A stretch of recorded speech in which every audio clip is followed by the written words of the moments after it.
தற்போது மற்றொரு அண்மை செய்தியை பார்த்துக் கொண்டிருக்கிறோம். புதுச்சேரிக்கு ரெட் அலர்ட் விடுக்கப்பட்டுள்ள நிலையில் டெட்வா புயல் காரணமாக கனமழை பெய்து வருகிறது. அண்மை தகவலாக பார்த்துக் கொண்டிருக்கிறோம்.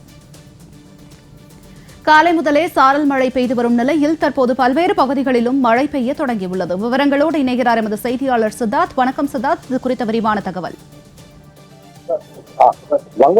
வங்கக்கடலில் உருவாகியுள்ள டெட்வா புயல் புதுச்சேரியிலிருந்து 300 கிலோமீட்டர் தொலைவில் மையம் கொண்டுள்ளது.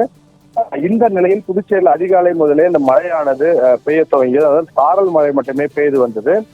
இந்த நிலையில புதுச்சேரியில் புயல் எச்சரிக்கை காரணமாக துறைமுகத்தில் 4ஆம் எண் புயல் எச்சரிக்கை ஒன்றும் ஏற்றப்பட்டது. இதனால் இந்த புயலின் காரணமாக புதுச்சேரி கடல் வழக்கத்திற்கு மாறாக கடந்த 2 நாட்களாகவே சீக்கிரமாக காணப்படுது. இதனால் பொதுமக்கள் யாரும் கடற்கரைக்கு பொதுமக்களோ அல்லது சுற்றுலா பயணிகள் வார இறுதி நாட்கள் என்பதால் சுற்றுலா பயணிகள் அதிக வருவார்கள். அவர்களும் இந்த கடற்கரைக்கு செல்ல வேண்டாம் என போலீசார் அறிவுறுத்தினர். குறிப்பாக கடலில் இறங்கி குளிக்கக்கூடாது என்று அறிவுறுத்தி அவர்கள் வெளியேற்றும் பணியிலும் போலீசார் ஈடுபட்டு வந்தனர். அதனைத் தொடர்ந்து இந்த கடற்கரைக்கு யாரும் வரக்கூடாது என்று போலீசார் தடை விதித்து பாதுகாப்பு பணியில் ஈடுபட்டு வருகின்றனர். மேலும் இந்த புயல் பாதிப்புகளை நடவடிக்கைகளை மேற்கொள்ள 2 பேரிடர் மீட்பு குழுவும் நேற்று புதுச்சேரி வந்தனர். அதேபோல் தேவையில்லாமல் புதுச்சேரி மக்கள் வெளியே வர வேண்டாம் என்றும் அறிவுறுத்தப்பட்டுள்ளது. இதனிடையே புதுச்சேரிக்கு 2 அலர்ட் விடுக்கப்பட்டுள்ளதால் மழை பெய்யக்கூடும் என புதுச்சேரியில் உள்ள அனைத்து பள்ளி மற்றும் பள்ளிகளுக்கும் அரசு விடுமுறை அளித்துள்ளது.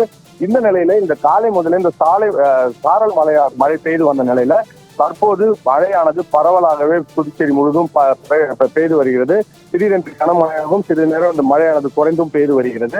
இந்த மழை காரணமாக அனைத்து தாழ்வான பகுதிகளில் தண்ணீர் தேங்கி நிற்க துவங்கியுள்ளது. அதே போல் மக்கள் யாரும் வீட்டை விட்டு வெளியே வராமல் அவர்கள் வீட்டில் தங்கியுள்ளனர். மேலும் சாலையும் வெறிச்சொடியும் சில சாலைகள் காணப்படுகிறது. இந்த நிலையில் மேலும் அனைத்து தொழிற்சாலைகளிலும் இரவு நேர பணி இன்று விடுமுறை அளிக்குமாறு மாவட்ட ஆட்சியர் உத்தரவினை பிறப்பித்துள்ளார்.